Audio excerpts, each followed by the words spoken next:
Hey, this is Geno Reynolds from The Real Opinion here at Days of the Dead, here with Prince Humperdink himself. That's why we all always remember you.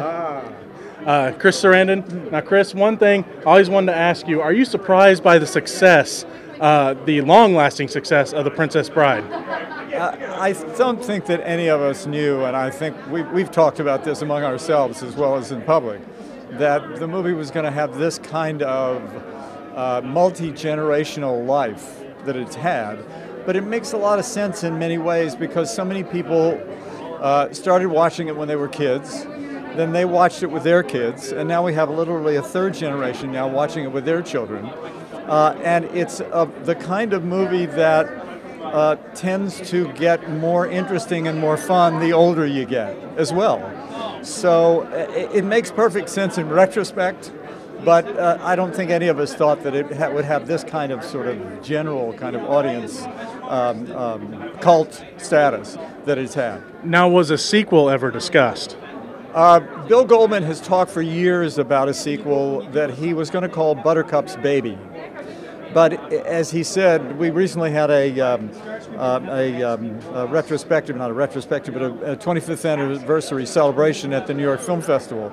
And among the questions that Bill was asked was whatever happened to Buttercup's Baby. And Bill is very frank in saying that he's had a terrible time just cracking the story. He hasn't been able to really crack it. Whereas the first Princess Bride, the book and then the screenplay, he said just flowed out of him. It just came right out of him. So who knows is the answer. Now, if the stars aligned and everyone like Andre and everyone was still with us and they come up with a sequel now, would you do it? Of course. But that's not to say that I would necessarily be the center of the action in the movie, because Prince Humperdink is 25 years older, Buttercup's 25 years older, Wesley's 25 years older. I don't know what the take on the story would be, so we'll see. We'll see. Now, the dreaded word remake always comes out. What would you think if they remade it? Would it be a crime? It wouldn't be a crime, all power to them, but it's a very difficult piece to replicate.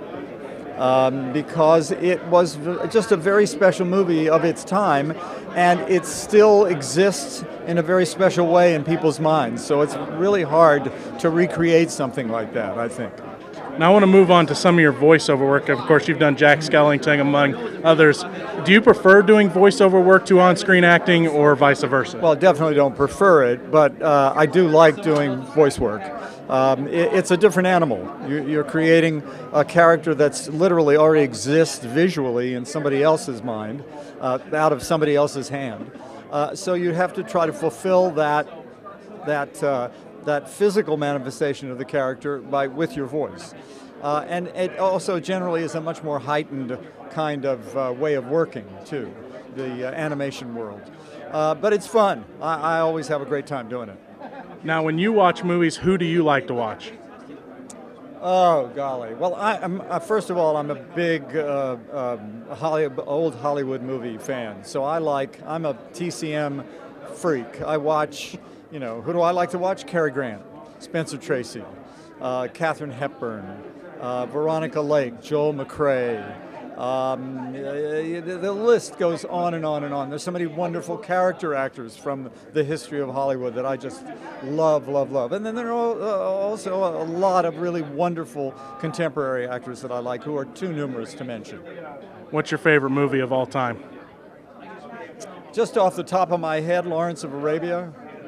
That's a good pick. Yeah, you want to elaborate on that? Well, because it's such an extraordinary sort of visual feast.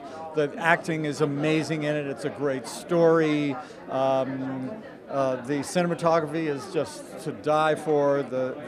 It's an extraordinary movie. It really is. But there are a bunch of other movies that I love almost equally as well. Any new projects that you're working on lately? I am currently directing a play in New York that we're hoping to get up and running within the next 6 months or so. I'm doing a play in New York called The Exonerated, which has a guest cast that come in on a weekly basis. I've already done a week of it, 2 weeks of it. I'm going in to do another week when I go back home.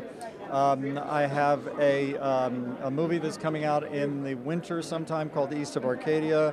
Another movie that I'm supposed to start working on called Clean Me sometime in the winter. So Chris Sarandon. It's been an honor talking to you. Thank you. Like I said, you'll always be known as Chris Humperdink for me. I actually bought my kids Blu-rays for when they grow up with The Princess Bride. Cool. So Great. I'm definitely passing that on to them. Do it. I appreciate your time. Thank you very much. Thank you. This has been Geno Reynolds here at Days of the Dead in Chicago with Chris Sarandon. Until next time.